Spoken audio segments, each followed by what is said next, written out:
This is TSN. Ahead on the CFL Report, Calgary cleans house. Coach Bob Vespasiani and General Manager Earl Lunsford gone in the Stampeder shakeup. The Week 8 highlights. The Tiger Cats upset the Blue Bombers in Hamilton. And the Saskatchewan story. The outlook seems a little brighter in Regina.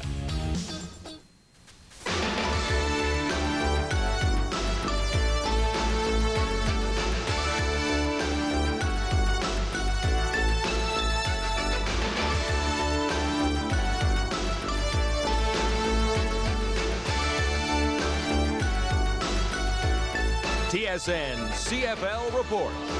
It's our game around here, brought to you by Carling O'Keefe Brewery. Hello, everyone. Welcome to the CFL Report on TSN. 1987 began as a year of great promise for the Calgary Stampeders. Quite simply, it hasn't worked out that way. After the Stampeders' Cinderella season in 1986, the team failed to respond to head coach Bob Vespasiani in 1987. Rumors have been flying for weeks. Then Tuesday, 2 days before Calgary's 9th game of the season, the Stampeder board moved in and cleaned house. Gone, Coach Bob Vespasiani, General Manager Earl Lunsford, and Player Personnel Director Bud Riley. President Vern Siemens takes over from Lunsford, and Larry Kuharich is the Stampeders' interim head coach. With more, Teresa Hergert. There's been some major changes here in Calgary, but they weren't made out on the field. With the firing of General Manager Earl Lunsford, Personnel Director Bud Riley, and Head Coach Bob Vespasiani, it really came as no surprise. But the board's timing could have been a little better. As the Stampeders head into this crucial game against BC, their attitude is still positive. They're anxious to get on with the season. Well, it's always a difficult time for everyone when something like this happens. I was around in 1985 when we went through the same ordeal with Steve Bratto. I think the most important thing that we have to remember as players is that we still have a job to do on Thursday night and that we shouldn't lose focus on that. The most important thing for us is we have to win that game.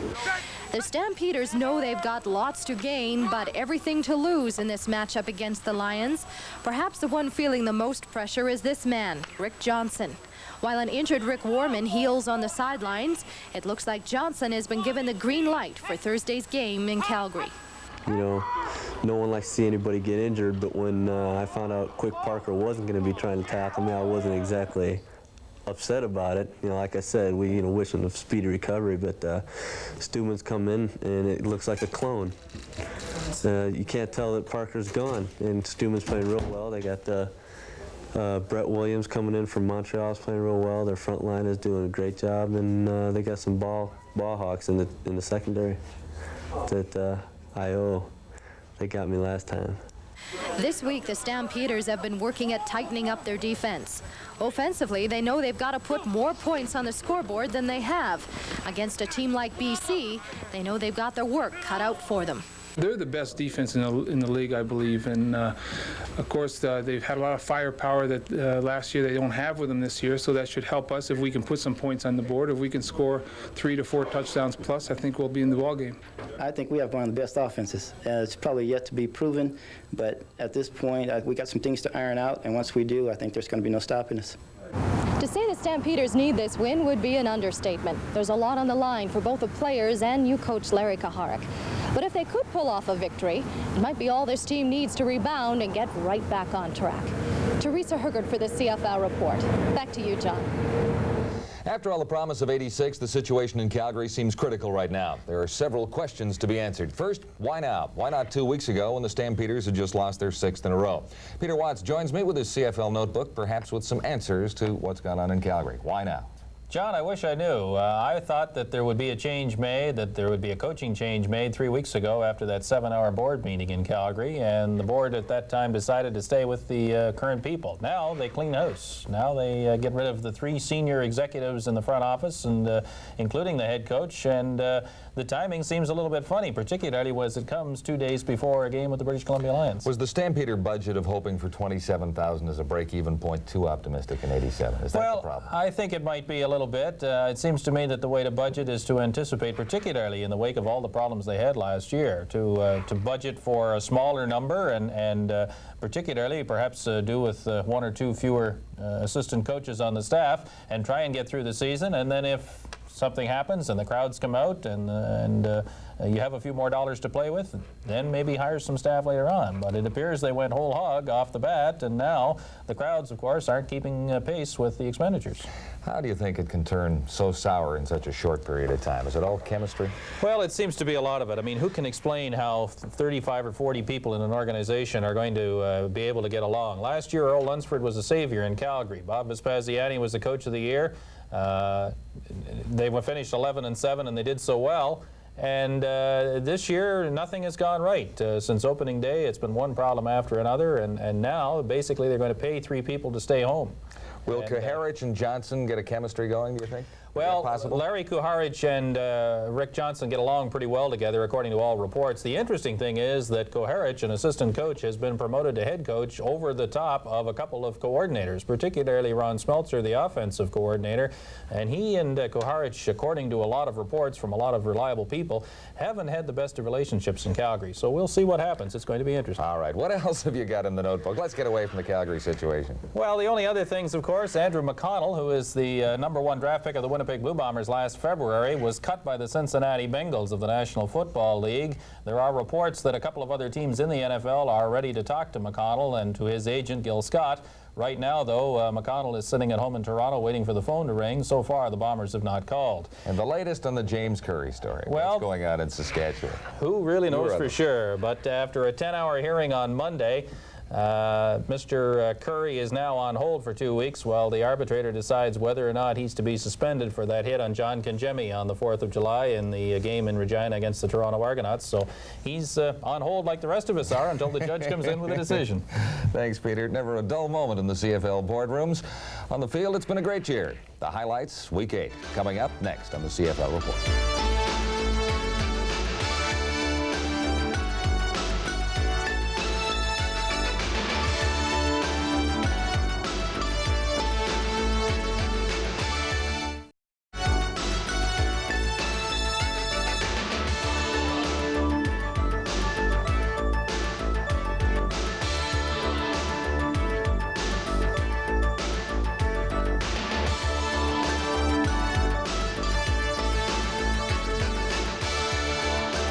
Welcome back to the CFL Report. A little later, Leif Pettersson picks the Week 9 winners and highlights coming up from Week 8 in just a moment. But first, the standings. In the West, it's the BC Lions alone in first, 2 points ahead of the Eskimos after snapping a 2-game losing streak.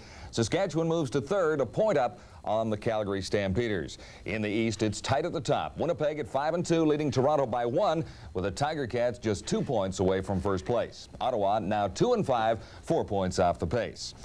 The Week 8 winners, BC, Hamilton, and Saskatchewan. And we begin with the Lions and the Argos, Friday at BC Place. Turnovers haunted the Argos in this one. Up 17-10 late in the second quarter, Gil Renfro picked off by Kevin Konar. Konar gets back to the Argonaut 39 on the return. That set up a second touchdown of the day for Ray Krause. This from 2 yards away tied the score 17-all after 2 quarters. More miscues by the Boatmen third quarter. Punter Hank Alisic bobbles a high snap. Keith Gooch pounces on it and rolls into the end zone. Lions in front 24-17. Late in the game, BC kicker Lou Pasaglia booted this 35-yard field goal. The 400th of his CFL career. The Lions stop a 2-game losing streak with a 30-23 win over the Argonauts. And Friday night in Hamilton, the Ticats hosted the Blue Bombers. Fans at Ivor Wynne welcome back receiver Tony Champion, back from a tryout with the National Football League. And Champion was quick to make his presence felt. First quarter, Champion gathers in this Tom Porras pass and takes it 55 yards for the major. Hamilton out in front of the Bombers 18-0 by halftime. But Winnipeg made a game of it second quarter, deep from the playbook, the old flea flicker. Clements to Willard Reeves, back to Clements, who spots Perry Tuttle. Tuttle makes a good catch. He's not tackled, so he gets up and heads to the end zone. But the Tiger Cat defense wouldn't let this one slip away. Paul Bennett records his 40th CFL career interception. And the Tiger Cats hang on for a surprisingly easy win over the Blue Bombers, 26-14 at Ivor Wynne. Finally to Taylorfield, Regina. A battle of the Rough Riders, Ottawa and Saskatchewan, both looking to get back on track. Western Riders jump into an early 10-3 lead. Tom Burgess, 15 yards for slotback Ray Elgard. He's all alone in the end zone. Second quarter, Ottawa gets that one back. Lots of time for Todd Dillon here as he spots Gerald Alphen in behind the Saskatchewan cover. That makes it 13-all. Little luck for Saskatchewan on this play. Collision in the backfield. David Conrad and the quarterback, Tom Burgess. Conrad makes it to the end zone. It is 30-17.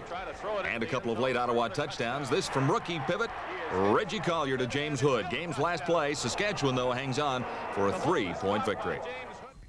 A good crowd in Regina Sunday to catch the Rough Riders' victory. The Riders slipped back into third spot in the Western Division, but this week they challenged the Blue Bombers at Winnipeg. We'll have more on the Rough Riders' resurgence a little later. Right now, the TSN Players of the Week. From the game Thursday in Vancouver, the play of defensive back Keith Gooch typified an aggressive Lions defense. The 3-year veteran recovered a fumble for a touchdown, added 1 interception and 2 tackles. Gooch was in the middle of several big plays as the Lions toppled the Argonauts. From Friday's game in Hamilton, Ticat wide receiver Steve Stapler continuing to pile up the numbers at the expense of opposing defenses. Against Winnipeg, Stapler caught 6 for 153 yards and 1 touchdown. The Tiger Cats win their 2nd straight thanks to Steve Stapler. And finally, from Sunday's game in Regina, Saskatchewan quarterback Tom Burgess came through with a solid performance against his former teammates. Burgess completed 20 of 33 passes for 283 yards and a pair of touchdowns as Saskatchewan beat Ottawa. TSN's Canadian Player of the Week coming right up. And from Saskatchewan, the Rough Riders on a bit of a roll. This is the CFL Report on TSN.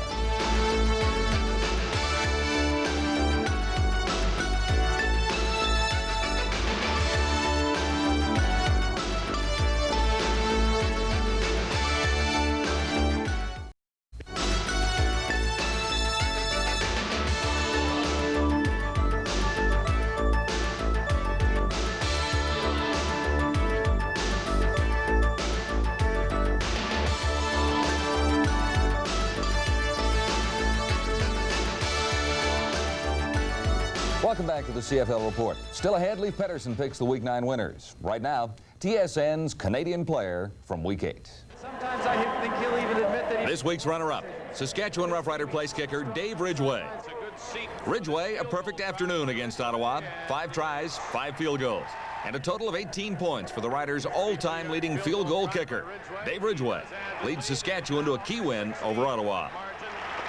TSN's outstanding Canadian for Week 8 goes to Hamilton fullback Dan Huckluck. The much-traveled CFL veteran had a day to remember against Winnipeg. Huckluck led the Cats in rushing. 10 carries, 64 yards. Running back Dan Huckluck of the Tiger Cats. TSN's outstanding Canadian from Week 8. to the 49-yard line. Times have been tough for football in Saskatchewan lately, and while the Rough Riders still face an uphill battle to make the Western Division playoffs, there are some encouraging signs. Sunday in Saskatchewan, some of the old Rider enthusiasm returned, both on the field and in the stands. Since day one of training camp, the Saskatchewan Rough Riders have been insisting they're a better team than they were in 1986. But they hadn't backed that up with many victories. But last Sunday, they defeated the Ottawa Rough Riders 36-33 at Taylor Field. Tom Burgess threw 2 touchdown passes and led his team to close to 450 yards in total offense in a game which, for Saskatchewan, was a must-win situation. It had gotten to the point where if we kept putting ourselves in the hole and having to come back and falling short, it would have been a frustrating situation, and I'm not sure how long it would have been able to keep up with the morale and for us fighting for wins all the time. We needed to come out early, establish ourselves as an offense that can score early, and like you said, it was a must-win for us. Burgess was named Offensive Star of the Week, but the nod might just as easily have gone to running back Tim McRae, who rushed for 122 yards. McRae has been platooning with Walter Bender. He played the first 3 games of the season and was playing his first since sitting out the last 3. Well, you know, as a running back, you always like to play, and you want to be in there to do your best.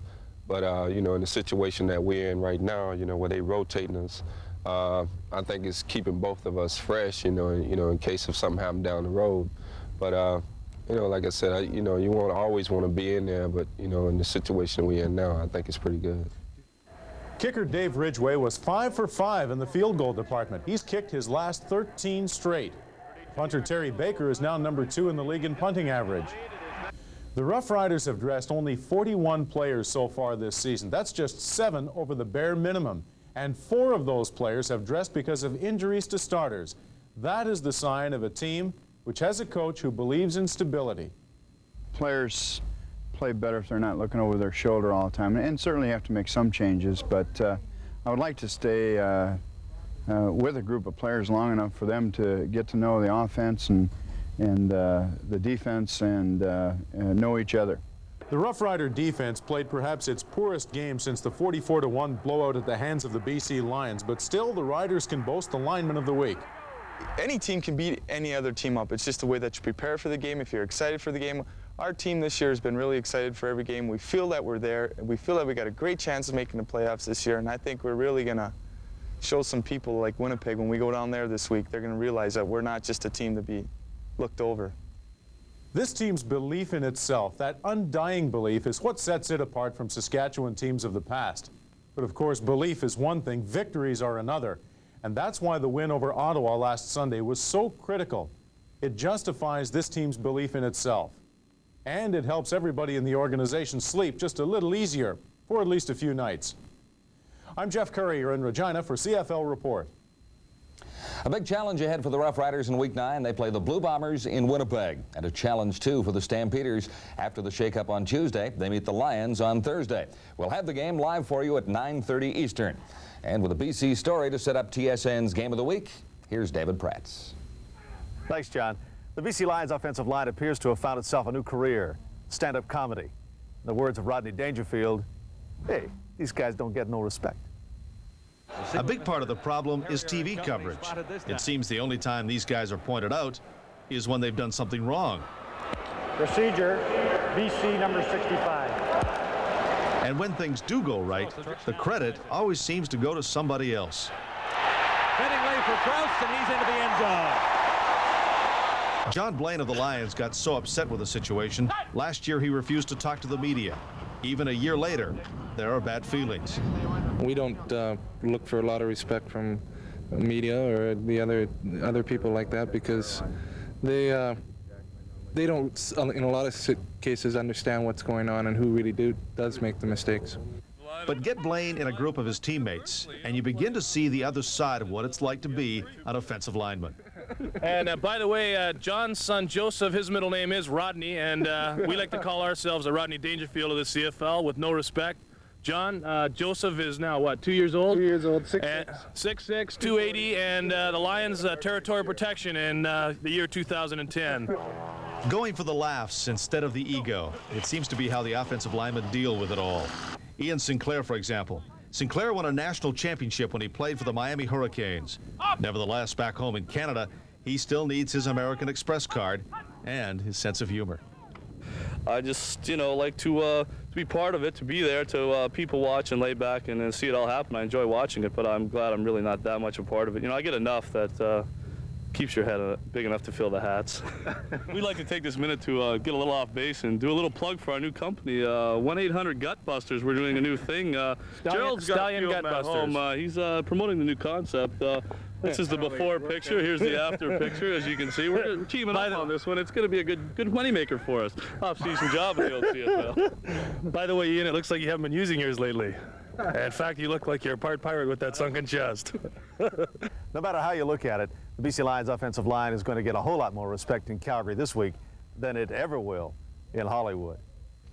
The Stampeders situation has certainly created a lot of interest in our TSN Game of the Week with the BC Lions and the Stampeders Thursday, live 9:30 from McMahon Stadium. Leif Pettersson, did the Stampeders do the right thing, and if so, did they do it in time? Well, John, there's no question in my mind they did do the right thing. They had to fire Coach Bob Vespasiani. A couple weeks ago I said they wouldn't do it because they didn't want to pay 2 head coaching salaries. But you know what? They're smart. They did the next best thing. Fire him and hire an assistant. Doesn't cost you any more money. But whether it's in time or not, I don't know. I think it's in time. They're only 1 point behind Saskatchewan. That's the final playoff spot, so there's plenty of time. What went wrong in Calgary? The season had so much promise after '86. It's hard to figure out. Here's a guy that could have been coach of the year last year, and all of a sudden he's got a team that can't win. And I really honestly believe it started this year with the Rick Johnson thing. It divided the team in half, and Vespasiani was always condescending with us in our media meetings, and I don't believe a coach leaves those meetings and walks in the locker room and changes his personality. I think he got under the skin of a lot of players on that team, and when it comes down to the crunch, and do I want to play for this guy or not? Our Stampeders said, I don't want to play for Vespasiani. He's got to go. A closer look at Leafs picks for Week 9, including the Stampeder-BC matchup when we return on the CFL Report.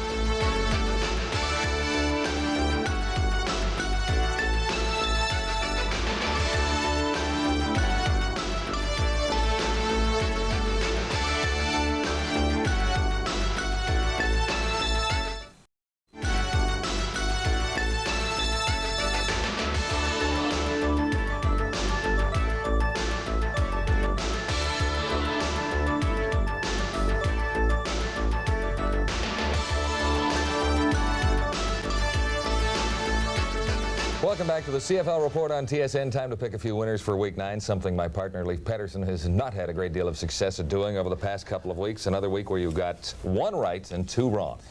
John, you're cruel. But you know what? The last couple of weeks have been brutal for me. 1 out of 3, 2 weeks in a row, I tell you.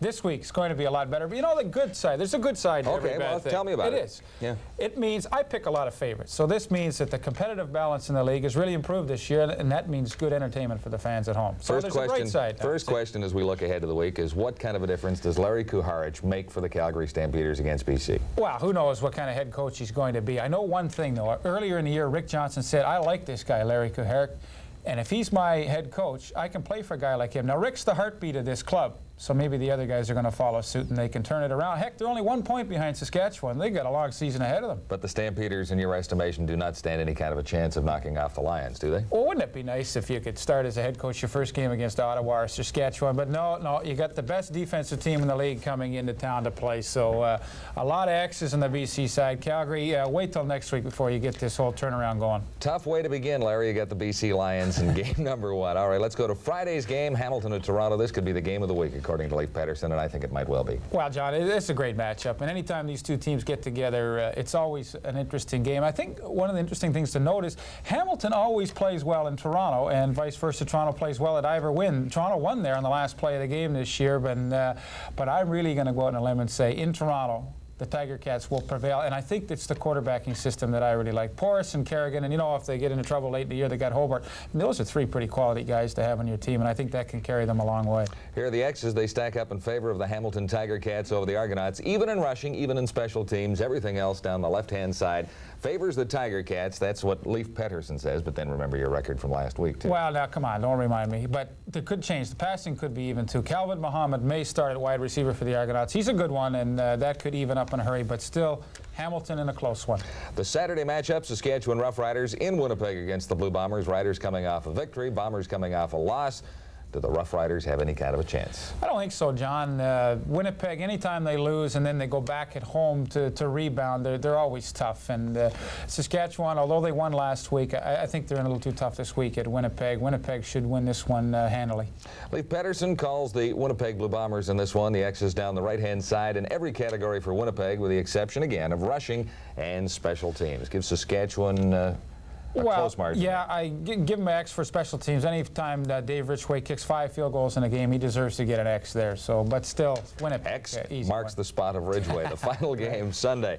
The Ottawa Rough Riders, after a loss last week against the Eskimos, who have been a little shaky of late, but should be ready. Well, I have, but you know, they've had a week off, and anytime you get that week to prepare, you're ready to play. You're kind of itching to get back and play a game for real. And in Ottawa, this is the 2nd week in a row they've had to go out west through the time zones. Now, it doesn't sound like much, but 2 weeks in a row, it can kind of get you down. And for Fred Glick and his boys, I think it's just a tall order to try and win in Commonwealth. Leif likes the Eskimos in this one as well. It'll be only special teams. What's that for Dean Dorsey? Yeah, I mean, you know, I give Dean an X one more time. Now, Dean, don't let me down. You let me down last week, 2 weeks ago. So don't do it again. There'll be no more X's. All right. That wraps up another edition of TSN CFL Report. Don't forget, join us Thursday, 9:30 Eastern. We'll have the game between the BC Lions and the Calgary Stampeders live on TSN, 9:30 Eastern. 7 days from now, we'll be back with another edition of the CFL Report.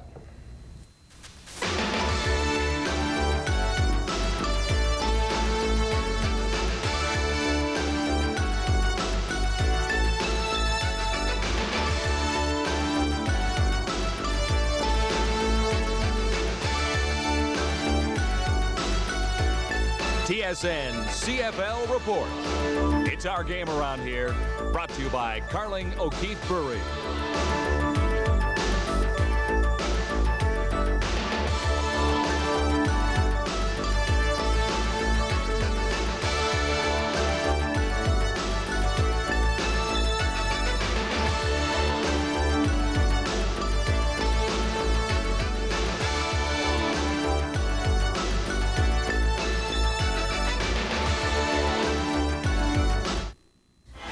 The CFL on TSN. Every week, the champions of the gridiron run, pass, kick their way to victory. Big city rivalries, east-west showdowns. Watch the BC Lions battle the Calgary Stampeders live from McMahon Stadium, Thursday, August the 20th, starting at 9:30 Eastern. It's action only the CFL delivers. CFL blackouts are in effect, so check your local listings.